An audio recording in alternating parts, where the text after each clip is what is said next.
Hey everybody, you're on the GeekBox YouTube channel. Today I will tell you how to use Samsung TV as computer monitor. Let's go.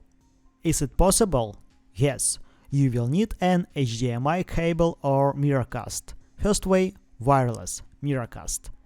Open Settings, All Settings, General, Network. Check network status. Your TV and your computer must be connected to the same Wi-Fi network. Press win+p